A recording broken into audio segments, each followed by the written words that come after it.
बघा आजच्या शनिवारी विशेष मध्ये शिष्यवृत्तीसाठीचा महत्त्वाचा टॉपिक ज्याचं नाव आहे विरामचिन्ह। आज एकूण 12 विरामचिन्हांची आपण ओळख करणार आहोत। पहिले बघूया विरामचिन्हांची नावं काय।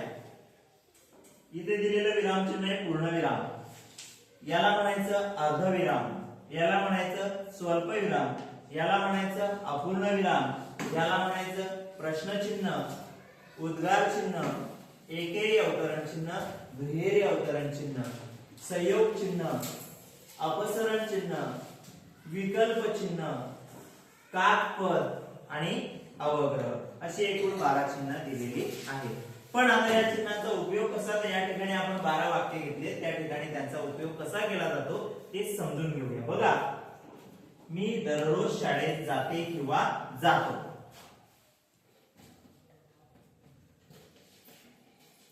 मग जेव्हा वाक्य पूर्ण होतं तेव्हा वाक्याच्या शेवटी काय देतात, पूर्णविराम। पण त्याच्यासोबत एखादा शब्दाचा संक्षेप दाखवला असेल, त्या संक्षेपाचा जो आद्याक्षर वापरलेला असतो त्या आद्याक्षराच्या नंतर सुद्धा काय देतात, पूर्णविराम। उदाहरणार्थ डॉक्टरचा डॉक, तर त्या ठिकाणी काय दिला, पूर्णविराम। त्याच्यानंतर बघूया दुसरं चिन्ह आहे आपलं अर्धविराम। अर्धविराम केव्हा द्यायचा, ज्या वेळेला दोन वाक्य उभयान्वयी अव्ययाने जोडलेली असतील तेव्हा अर्धविराम देतात। जसे की गड आला पण सिंह गेला, या ठिकाणी कोणतं चिन्ह वापरलं, अर्धविराम। त्याच्यानंतर स्वल्पविराम, एकाच जातीचे शब्द एका पाठोपाठ येत असतील तर त्या शब्दांमध्ये आपण स्वल्पविराम वापरतो। उदाहरणार्थ ही नद्यांची नावं दिली आहेत, जसे की गंगा, यमुना, कावेरी, तर या शेवटच्या नावाला द्यायचं नाही, परंतु अगोदरची जी दोन नावं आहेत त्यांना स्वल्पविराम हे चिन्ह द्यायचं। त्याच्यानंतर पुढे आपलं चिन्ह आहे अपूर्णविराम। अपूर्णविराम केव्हा द्यायचा, ज्या वेळेस एखादी सूचना दिलेली असेल, पुढील उदाहरणे सोडवा, तर अशा वेळेस चिन्ह द्यायचं अपूर्ण विराम। त्याच्यानंतर प्रश्नचिन्ह हे सर्वांना येतं, वाक्यामध्ये प्रश्न विचारलेला असेल तर त्या वाक्याच्या शेवटी प्रश्नचिन्ह देतात। या ठिकाणी बघा, तुला कोणता विषय आवडतो, प्रश्नचिन्ह। त्याच्यानंतर पुढचं चिन्ह आहे उद्गार चिन्ह। जेव्हा मनातील भावना व्यक्त करणारा शब्द येतो त्या शब्दाच्या शेवटी उद्गार चिन्ह देतात। जसे की अरे रे रे, फार वाईट झालं।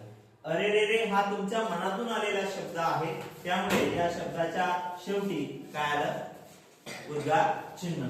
त्याच्यानंतर एकेरी अवतरण चिन्ह आणि दुहेरी अवतरण चिन्ह।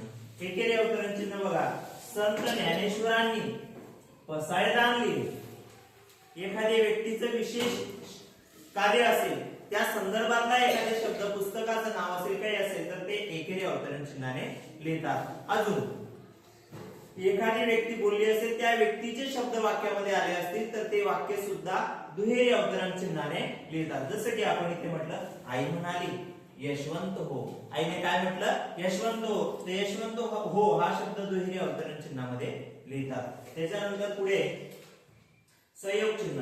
आता एखादी शब्द आला असेल तर संयोग चिन्हामध्ये बघा, दोन शब्द जोडताना, जसं की 30 आणि 35 जोडलेले आहेत, म्हणजे वर्गामध्ये 30-35 विद्यार्थी असतील तर हे दोन शब्द जोडण्यासाठी काय वापरतात, संयोग चिन्ह। आणि त्याच्यानंतर एखादी वाक्य जर अपूर्ण असेल तर त्या वाक्यामध्ये अपसरण चिन्ह देतात। जसे की महाराज, महाराज तुमचा राजवाडा, अति तेथे माती या प्रकरणात आपण पाहिलं, एखादे वाक्य अपूर्ण असेल त्या वेळेस काय देतात, अपसरण चिन्ह। त्याच्यानंतर पुढचं चिन्ह आहे विकल्प। दोन पर्याय असतील, त्याच्यापैकी निवड करायची असेल तेव्हा ते विकल्प चिन्ह देतात। जसे की आजोबा चहा आणि चहा किंवा कॉफी घेतात। त्याच्यानंतर पुढचे जे दोन चिन्ह आहेत बघा, याला काय म्हणायचं, काकपद आणि याला म्हणायचं अवग्रह। काकपद केव्हा वापरतात, बघा एखादी शब्द तुम्ही वाक्यामध्ये लिहिताना सुटला असेल तर तेव्हा काय वापरायचं, काकपद। बघा, मी इथे शब्द राहून गेला क्रिकेट, मग तो या काकपदाने दाखवतात, मी क्रिकेट खेळतो।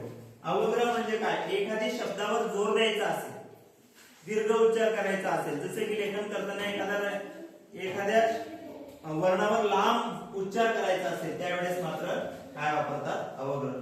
शी, एखाद्या तुम्हाला काही घाण दिसलं असेल तर तुमच्या तोंडून अचानक शब्द येतो शी, तर तेव्हा तुम्ही वर्णाचा उच्चार लांब करतात, तेव्हा काय करायचं,